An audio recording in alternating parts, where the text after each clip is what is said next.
Siapapun presidennya, siapapun gubernurnya, siapapun wali kotanya, pasti banjir lah. 2020 Januari itu begitu besar banjirnya. Saya merasakan di Bekasi ini dulu cuman seatap, sekarang sudah di atas atap.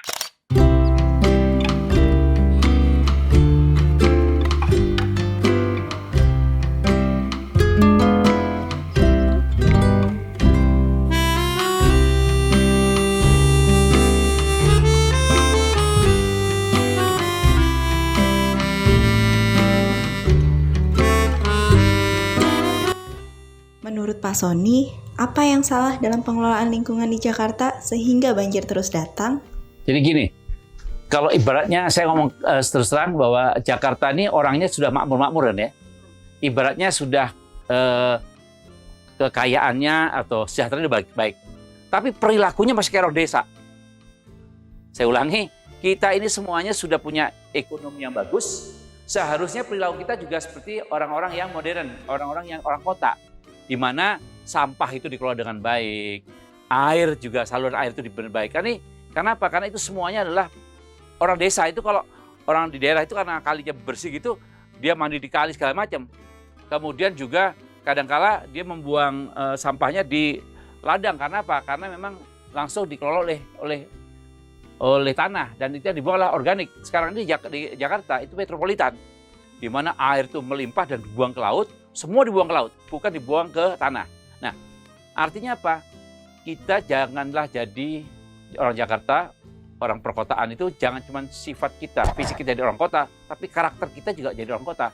Orang kota itu ciri khasnya adalah bersih, rapi, tertata benar, kaya juga ya. Nah, sekarang ini kan kita cuma kaya, tapi tidak mau karakternya jadi orang kaya. Ibaratnya kalau hidup itu, Mbak, kalau kita hidup itu bikin rumah, pertama yang orang lihat rumah itu apa sih dia pertama? Pertama orang tuh lihat karakter dari jambannya, saluran airnya. Kalau rumahnya bagus tapi salurannya jelek, WC-nya itu nggak ada, kotor, itu kelihatan bentuk orangnya seperti apa. Nah, perilaku itulah mirip dengan orang-orang perkotaan di kota Indonesia. Hidupnya memang sudah makmur, tapi lupa dia jambannya nggak pernah dibersih. Contohnya gini, nah kalau dikaitkan dengan kota, Jakarta tuh kotanya sudah bagus, perkantorannya udah bagus, hotelnya sudah bagus, itu sebagai tempat tidur kita, dapurnya, restoran sudah bagus, tapi jambannya atau tempat pembuangan sampahnya lemah. Orang Jakarta buang sampahnya di tetangga, yaitu di Bekasi, di Bantar Gebang, dan itu tidak dikelola dengan baik. Bayangkan, jadi kita kaya tapi kita tidak punya jamban. Nah, jadi istilahnya Bu Sri Babasari, ahli persampahan itu, kita itu seperti OKB, orang kaya baru. Jadi cuma bisa menikmati ekonomi tapi tidak bisa menjaga lingkungan. Saya kira itu. Jadi mohon jangan tersinggung karena memang saya kira ada benarnya bahwa kita punya rumah itu perhatikan jambannya, perhatikan saluran airnya. Jangan cuma di depannya bagus tapi kita tidak merawat sistem kita. Nah, di Jakarta saya kira begitu, banjir akan terjadi. Kenapa? Karena kita buang air sembarangan. Kita tidak menyalurkan air. Air itu sudah dari atas ke bawah. Jakarta itu di bawah. Nah, mana mungkin kita itu menghindar dari banjir kalau kita tidak berbuat sesuatu. Kembali lagi bahwa ini adalah tugas kita sama-sama, bahwa pemerintah, masyarakat, itu semua pihak harus punya peran. Saya kira itu, Mbak.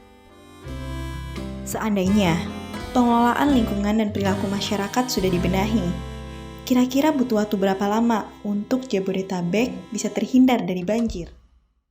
Perubahan itu ada dua, Mbak. Satu adalah gradual, kedua radikal. Kalau gradual itu bertahap seperti sekarang ini. Kalau segini low gradual. Jadi gradual yang bertahap yang sangat lambat ini. Sekarang nih ya, kita nih dari mulai era revolusi, era kemerdekaan sampai sekarang tuh sangat lambat. Terbukti banjir terus, ya. Banjir tidak pernah surut tapi makin naik. Kalau gradual, nah itu kaitannya dengan satu, kemauan sama dana. Pemerintah harus melakukan dana yang benar-benar, nih loh, dibikin bendungan begini, saluran airnya dibetulkan segala macam sampai banjir kanal dibuat hanya jangan timur aja, banjir kanal timur, banjir kanal barat, utara, semua dibuat demi untuk masa depan kita. Itu pun tidak menjamin karena apa? Kita punya namanya global warming. Pemanasan global itu sudah meningkatkan air laut naik nih. Itu pun masalah besar bagi kita. Bagaimana cara membendung air laut supaya nggak masuk ke daratan. Itu masalah. Ditambah lagi air dari gunung naik, turun. Wah, jadi benar-benar kayak danau nanti kita. Nah, untuk itu saya perkirakan kalau kita gradual, ya paling cepat itu 20 tahun. Paling cepat. Coba hitung aja. Ya, kayak zaman Batavia, revolusi kolonial sampai sekarang berapa tahun dah? Itu gradual apa radikal? Gradual kan, masih banjir terus. Nah, kalau radikal, paling 10 tahun itu pun tinggal mungkin masih terjadi, 60% banjir masih terjadi. Nah, tinggal sekarang kita mau menyikapi kalau hidup di Jakarta ya siap-siap banjir terus. Nggak pernah tidak akan banjir. Jangan seperti oknum ya, dia bangun rumah, ditinggikan bangunannya, dia nggak banjir, tapi tetangganya banjir. Emang dia bisa kemana-mana kan? Nggak bisa. Ya di rumah aja dia. Itu juga merugikan kita semuanya, merugikan yang bersangkutan. Saya kira itu. Jadi tinggal pilih mau radikal atau gradual. Apa pesan untuk pemerintah dan masyarakat untuk mengurangi potensi banjir? Untuk pemerintah, pertama lakukan sesuai dengan regulasi yang ada. Jangan dikanan-kirikanlah dana itu, dia disesuaikan kebutuhan. Jadi saya nggak mengatakan itu banyak kebocoran, tapi fungsikan pengetahuan tentang banjir itu, dana yang banjir itu untuk memang banjir. Jangan dipakai macam-macam. Kadang-kadang kita ada dana dipakai nggak banjir, nggak dipakai untuk yang lain. Nah, itu sering terjadi dan itu saya pikir bisa dibuktikan. Buktinya dana itu ada tapi nggak mengalir, nggak terjadi. Bahkan kemarin ada komunitas yang mewawancara dari Cipinang Melayu, dijanjikan tahun ini akan dibangun, tapi nggak ada.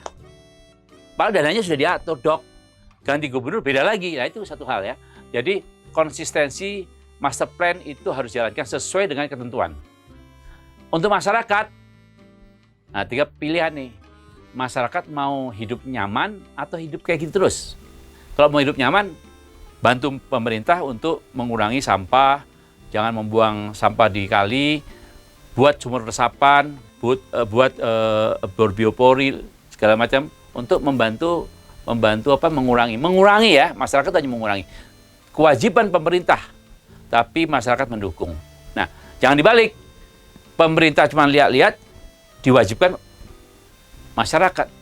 Nah, kejadiannya sekarang kayak gitu. Ada pengelolaan banjir di lapangan, tapi pemerintah saat ini masih kondisi nggak banjir, dia tenang-tenang aja. Nah, harus diseimbangkan. Dan saya harapkan siapapun nanti pimpinan negeri ini, Pak Gubernur, Pak Wali Kota, siapapun, kalau saya jadi anggota DPR, saya tanya, apa visi kamu dalam menangani lingkungan? Itu dulu.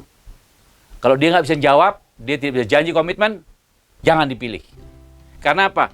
Sekarang masalah lingkungan itu menjadi isu besar di Indonesia.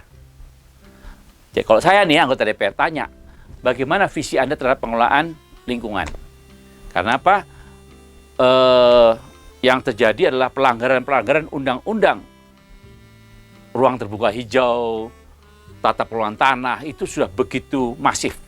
Dan kembali lagi, pimpinan itu yang bisa menentukan kanan kirinya sebuah komunitas, yaitu komunitas daerah Indonesia maupun kota terkecil, ya, wilayah terkecil.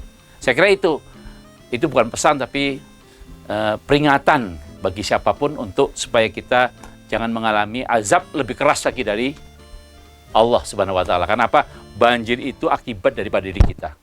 Saya tekankan pada terakhir, saya orang Islam, saya ingatkan kepada semuanya bahwa Allah mengingatkan kita dalam surat Ar-Rum ayat 41, telah terjadi kerusakan di tanah, udara, dan laut akibat ulah tangan manusia. Allah akan memberikan peringatan, bahkan mungkin azab kepada orang yang melakukannya, agar mereka kembali ke jalan yang benar. Jadi itu, hati-hati itu. Itu adalah peringatan Allah yang harus kita perhatikan. Kalau tidak, sunatullah, banjir akan terus terjadi. Terima kasih.